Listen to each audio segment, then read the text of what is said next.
Whoa, hello. I'm in like some crazy big box right now. I decided to do my video now because it's like about 4 o'clock. I've got work in about half an hour.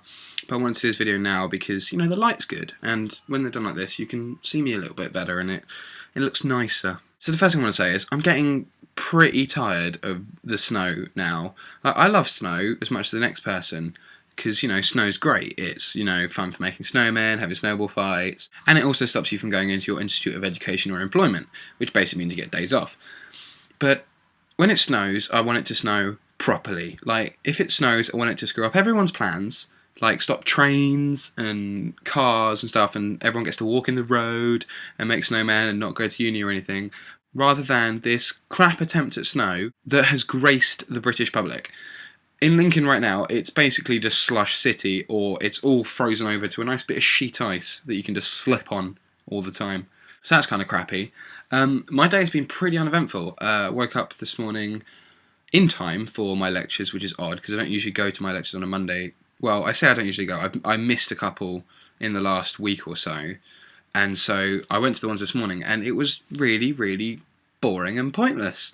The first one was a lecture on, well, that proves it's boring. I can't remember what it was. No, it's a lot of it was to do with political legislation, which he decided to open to a group of media students who was interested in politics, and no one put their hand up, and so he continued talking about politics, which is just the boringest subject in the world. That's Florian, by the way. You can hear him in the background. And so he started talking about political legislation and how it responds to media theory, and it was really boring.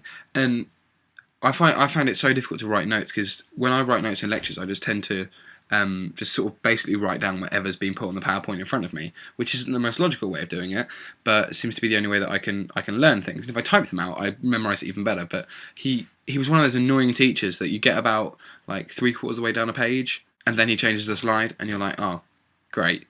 And then you can't like write down the notes, and so you just pretty much give up. And yeah, I found it quite difficult to write notes, but yeah. And then I had a break for 2 hours where I went to Starbucks and had a nice little vanilla latte, no sugar, because got to watch my weight and that. I've noticed as well in my videos, I looked at my channel, and like 9 out of the 10 on my preview page, I'm touching my face. And it's like I have this weird obsession with touching my face, which is really odd, because that's not a normal thing to do, is constantly touch your face. Like you're trying to remember, like you're blind and you're trying to work out what you look like.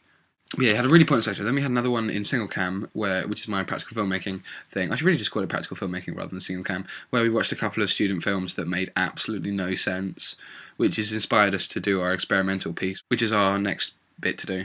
I'm slowly making my way through James Corden's autobiography, and it's actually really funny and just makes me want to fall more and more in love with that man. I only ever read it when I'm on the throne, if I'm going to be honest. So I'm only doing a chapter per sitting, because I'm one of those people that reads on the toilet. I can't just like sit there and do nothing, which is, well, you obviously do something when you're on the throne, otherwise it's just kind of a pointless use of a seat. Anyway, the rest of the day entailed with me going to my photography lecture, which was actually like it's a small close-knit seminar where we sat and watched a DVD about pretentious photographers from the 70s and 80s talking about how they are like life-changingly awesome, and I just found it incredibly boring.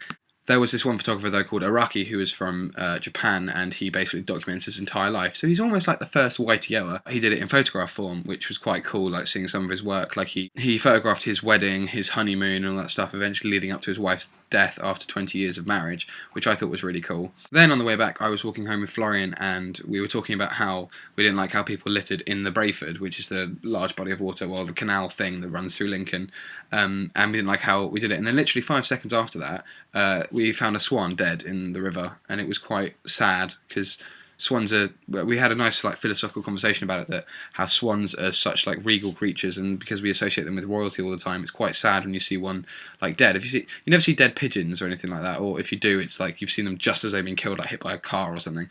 But when you see a dead swan, it's kind of like, oh, that's kind of annoying, because like if you see like, I don't know, like a dead badger or a dead squirrel by the side of the road, it's fine. But if you see like a dead lion or something, they have such this connotations and these connections to being such great animals that it sort of hits you a bit harder. And it was really odd seeing this swan just it was just floating down the river, and of course Florian being Florian, he took a picture of it. I'll link it in the doobly-doo if he does put it up on his photography website, because the picture he took was really artistic, because it had one of the other swans going past this dead swan and sort of staring at it, and it was really odd how these swans swam really, really fast. It was odd how these swans swung. It's odd how these swans swam. Sorry, this is taking me so difficult to say. Swans swimming past were swimming really, really like normally, and then when they went past this swan, they sort of slowed down and were sort of staring at it, and then when Florian started taking pictures of it, he was probably leaning down on the railings, and then the swans like sort of came up to him. Like, I don't know if swans just do that out of natural instinct. They assume that people are going to feed them, but it's almost as if the swans knew that that's what Florian was doing, and they weren't very happy about it. But I think that's just me thinking much into it, or just having this weird artistic opinion of it.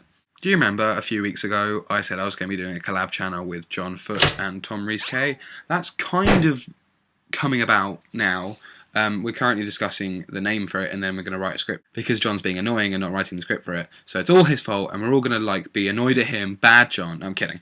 It's not John. It's the fact that none of us have really been bothered to upload anything recently. Tom. No, I'm going to stop bitching about it, because we're all as much to blame as each other for not actually starting this. And I was in the collab channel Sophie and George show, and that kind of went down the pan because I didn't do my video for that week, which is a bit annoying, but yeah, I have a good feeling about this one. I think we're going to like get into it, and it's going to be really good. Anyway, that's about it from me. I now have work where I'm going to be ringing people up for 3.5 hours, asking if they want to come to our university, which they should, because Lincoln Uni is amazing and media production is awesome. So yeah, that's about it from me. Thank you very much for watching. Please comment, rate, subscribe, and I will see you tomorrow. Bye.